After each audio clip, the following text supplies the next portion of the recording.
Dnes by som vám rád ukázal, aké jednoduché a zároveň veľmi chutné je pripraviť si vlastné tortillas, alebo teda po slovensky domáce tortily.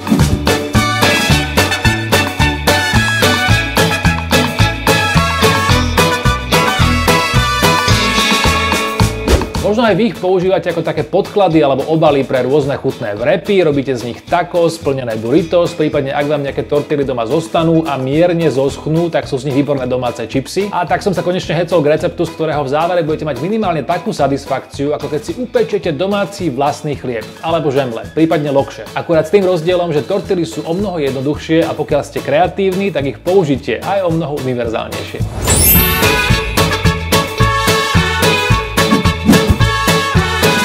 Originálne tortily pripravíme samozrejme z kukuričnej múky. Toto je návod, ako ich urobiť z bežnej hladké, respektíve pšeničnej múky, ktorú na úvod preosejeme do hlbšej misy, v ktorej zároveň zarobíme cesto. Pridáme lyžičku soli a potom ghee, teda prepustené maslo. Múku s maslom a soľou spojíme drobením a rozotieraním medzi prstami na sypkú zmes, aspoň tak, aby v nej nezostali väčšie hrudky tuku.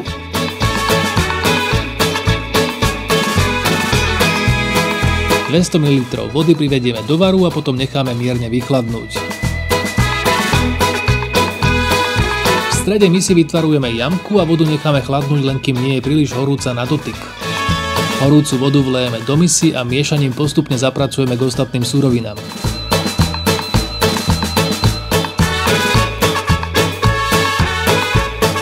Keď sa spoja, začneme ručne miesiť cesto.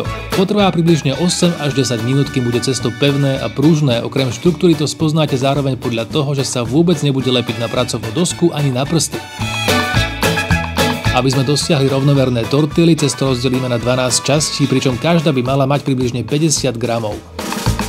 A potom každú 50 gramovú porciu v dlaniach vypracujeme do guľôčky.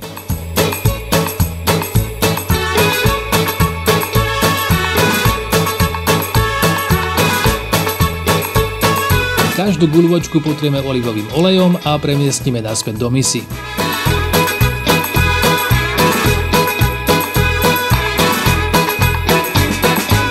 Prikryjeme fóliou a necháme minimálne pol hodinu odpočívať.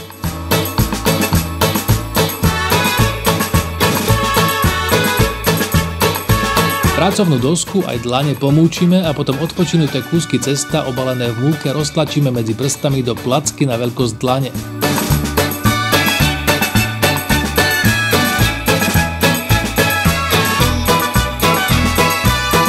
Na pomúčenej doske rozvaľkáme cesto do kruhu s priemerom 21 až 22 cm, respektíve na veľkosť panvice. Vyvarujte sa tomu, aby ste mali tortily väčšie ako samotnú panvicu.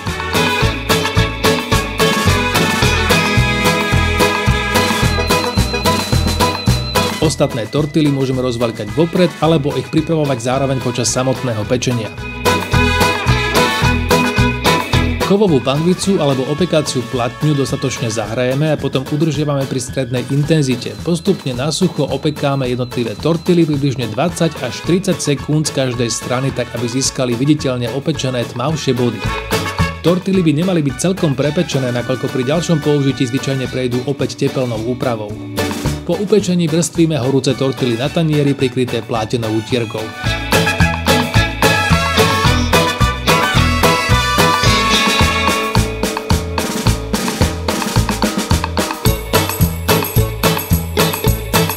A plníme pikantnými nátierkami, olivovou pastou, mixovanou zeleninou, čerstvou paprikou, paradajkou, kapustou, rôznymi druhmi syra a už len potrieme olejom a krátko opečieme na grilovacej panvici.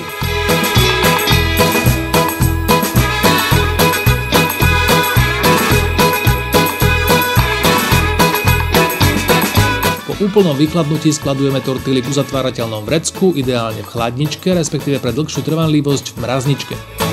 Skombinujte tortily aj s guacamole, cicerovým humusom, fazuľou, kapustou, paradajkami, hubami, dressingami a zapekajte so syrom či omeletou.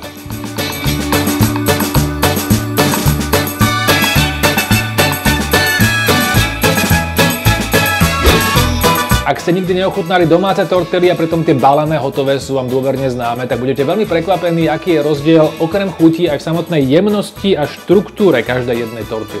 Otestoval som niekoľko mexických receptúr, kým som dospel k tejto norme a práve preto som nepoužil maslo ani olej, ale ghee, prepustené maslo. Pretože pri krátkom opekaní na veľmi horúcej panvici pracuje asi najlepšie a zároveň dáva tortilám špecifickú chuť. Naplniť tortilu a robiť z nej ďalšie chutné jedlá je skutočne hračka. V ďalšom videorecepte vám predvediem, ako ju použiť na jedno chutné excelentné burrito. Zatiaľ ich otestujte doma a napíšte mi do komentov, ako to u vás dopadlo. Všetky suroviny aj písaný postup nájdete opäť dole pod videom. S kuchyňou Lidla vás radi inšpirujeme aj ďalším videoreceptom.